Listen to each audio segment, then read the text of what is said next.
नमस्कार, मैं सचिन कुमार आपका अपने YouTube चैनल इंग्लिश एक्सपर्ट में हार्दिक स्वागत करता हूं। तो प्यारे दोस्तों, आज का स्टोरी बहुत ही इंटरेस्टिंग होने वाला है, तो वीडियो में एंड तक बने रहिएगा। और इस स्टोरी में बहुत सारे डिफ़िकल्ट वर्ड की मीनिंग और प्रोनाउंसिएशन और टेंस से संबंधित जानकारी भी मिलेगी कि कौन सा टेंस कहाँ पे यूज किया गया है। तो चलिए स्टोरी को शुरू करते हैं, वीडियो में एंड तक बने रहिएगा।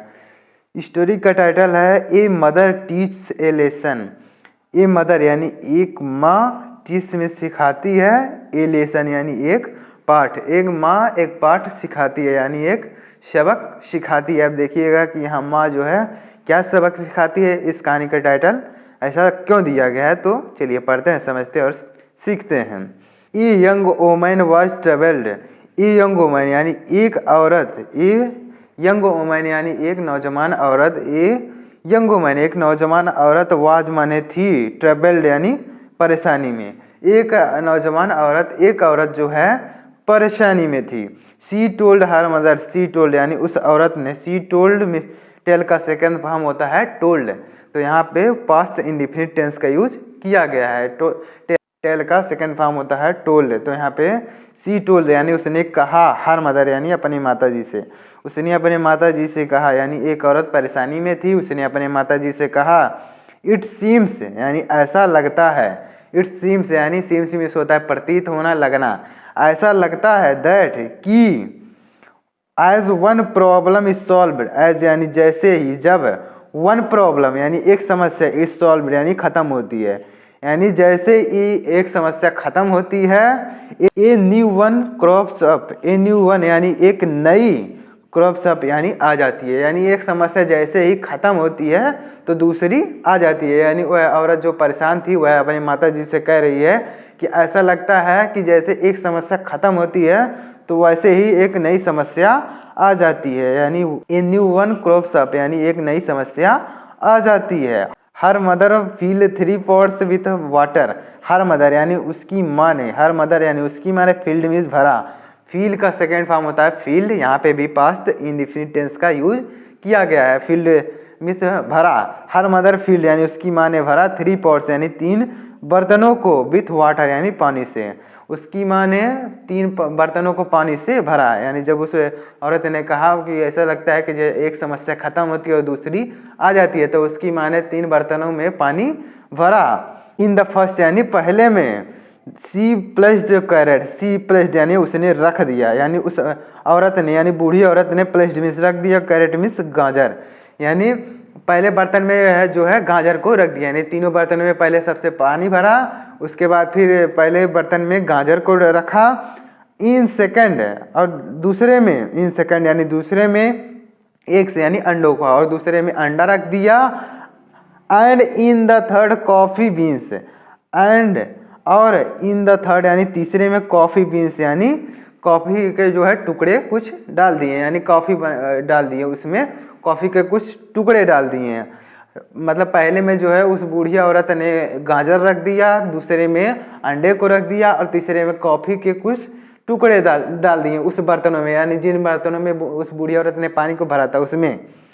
After boiling them, after boiling यानी उनको उबालने के बाद, यहाँ आफ्टर लिखा गया है, गलती हो गई थोड़ा सा। आफ्टर बॉइलिंग देम यानी उनको उबालने के बाद, यानी उन तीनों बर्तनों को वह है बूढ़ी औरत उबालने लगी। आफ्टर बॉइलिंग देम यानी उनको उबालने के बाद, सी टूक देम आउट, सी टूक यानी उसने रख दिया, टेक का सेकंड फॉर्म टूक, यानी टूक मीन्स ले आई, सी टूक, टेक का सेकंड फॉर्म टूक, यहाँ पे भी पास्ट इंडेफिनिट टेंस का यूज किया गया। सी टूक देम आउट यानी उसने उनको बाहर निकाला, यानी उन बर्तनों को जो है आग से बाहर निकाल दिया। Turning to her daughter, turning यानी मुड़ते हुए, टू हर डॉटर यानी अपनी पुत्री की ओर, यानी अपनी पुत्री की ओर मुड़ते हुए, सी सेड यानी वह बूढ़ी औरत कहती है, यानी अपनी पुत्री की ओर मुड़ते हुए कहती है, touch each of these, touch यानी छुओ, ईच यानी प्रत्येक, ऑफ दीज यानी इनको, यानी प्रत्येक को छुओ, यानी जो अंडे उबले हुए रखे थे और जो गाजर रखी थी और जो बीन्स, कॉफ़ी बीन्स थे, उन तीनों में से कह रही है प्रत्येक को छुओ, यहाँ बूढ़ी औरत कह रही है उस लड़की से। The young woman touches them, the young woman यानी उस नौजवान औरत ने टचड मीन्स छुआ, टच का सेकेंड फॉर्म होता है टच्ड यानी छुआ, यानी उस औरत ने छुआ दे मीन्स उनको, एंड सेड और कही, यानी उस औरत ने या उस नौजवान औरत ने उसको छुआ एंड सेड और कही द कैरेट इज सॉफ्ट, यानी गाजर मुलायम है, यानी सॉफ्ट मीन्स मुलायम है, गाजर जो है मुलायम हो गई, यानी जब वो गाजर को पानी में रख के उबालेंगे तो मुलायम तो होगी, तो वह औरत कह रही है कि गाजर मुलायम है। The eggs are hard boiled, the eggs यानी अंडे, आर माने है हार्ड बॉइल्ड यानी कड़े उबले हैं, अंडे जो है कड़े हो गए हैं, यानी अंडे जो है कड़े हो गए हैं। The coffee has nice aroma, the coffee यानी कॉफ़ी से हैज़ नाइस एरोमा यानी अच्छी सुगंध है, यानी कॉफ़ी में जो है अच्छी सुगंध है। हैज़ नाइस एरोमा मीन्स होता है सुगंध, कॉफ़ी में अच्छी सुगंध है। हर मदर सेड यानी उसकी माँ ने कहा, यानी जब उस औरत ने उसको तीनों को छू लिया तो उसके बाद उसकी माँ ने कहा each of these objects,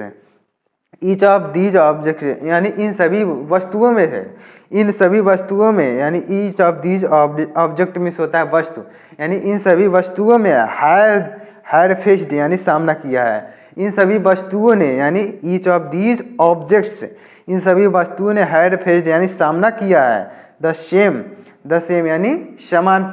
the same यानी समान, अब समान क्या है देखिएगा, एडवर्सिटी बॉइलिंग, समान, द सेम यानी समान, एडवर्सिटी बॉइलिंग यानी एडवर्सिटी यानी समान परिस्थितियों को जो है इन तीनों ने समान परिस्थितियों का सामना किया है, यानी तीनों को जो है गाजर को और अंडे को और जो है कॉफ़ी बीन्स को तीनों को ही पानी में रखा गया था, लेकिन तीनों ने अलग अलग जो है रूप दिखाया, अलग अलग रंग दिखाया, यानी गाजर जो है सॉफ्ट हो गई, अंडा जो है कड़ा हो गया और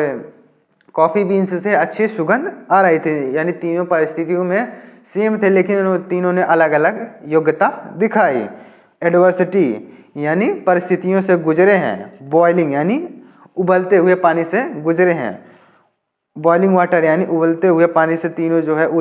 गुजरे हैं, बट लेकिन ईच रिएक्टेड डिफरेंटली, लेकिन ईच यानी प्रत्येक रिएक्टेड यानी क्रिया के दिखाई है, डिफरेंटली यानी अलग अलग, और प्रत्येक ने अलग अलग प्रतिक्रिया दिखाई है, यानी प्रत्येक ने अलग अलग, गाजर सॉफ्ट हो गई और अंडा जो है कड़ा हो गया और जो है कॉफ़ी बीन्स से अच्छी सुगंध दे रहा है, तो प्रत्येक ने अलग अलग प्रतिक्रिया दिखाई है। The carat went in strong, the carat यानी गाजर, द कैरेट मीन्स होता है गाजर, वेंट इन स्ट्रॉन्ग यानी गाजर जो है स्ट्रॉन्ग होती है यानी मजबूत होती है, कड़ी होती है, गाजर जो है कड़ी होती है। हाउ एवर इट सॉफ्टेंड, लेकिन हाउ एवर इट सॉफ्टेंड और फिर भी वह सॉफ्ट हो गई यानी मुलायम हो गई, यानी गाजर कड़ी होती है फिर भी वह मुलायम हो गई।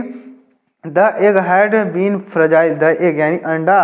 Had been fragile, fragile means होता है नाजुक, यानी अंडा जो है नाजुक होता है, बट इट हार्डेंड लेकिन यह कठोर हो गया, लेकिन वह कठोर हो गया, यानी अंडा जो है नाजुक होता है, यानी अंडा नाजुक होता है लेकिन वह कठोर हो गया। And the coffee beans, and the coffee beans यानी कॉफ़ी के टुकड़े चेंज यानी बदल गए, द वाटर यानी पानी में, और कॉफ़ी के टुकड़े जो है पानी में बदल गए, यानी कॉफ़ी के जब टुकड़े को उसमें पानी में डालेंगे तो और उबालेंगे तो वह यानी पानी में मिल जाएगा, यानी पूरी तरह से पानी में बदल जाएगा। तो यही बूढ़ी औरत उसको समझा रही है कि जो है गाजर जो है कठोर होता है तो वह मुलायम हो गया, अंडा जो है नाजुक होता है तो वह कठोर हो गया, और कॉफ़ी जो है पानी में मिल गया। सो यानी इसलिए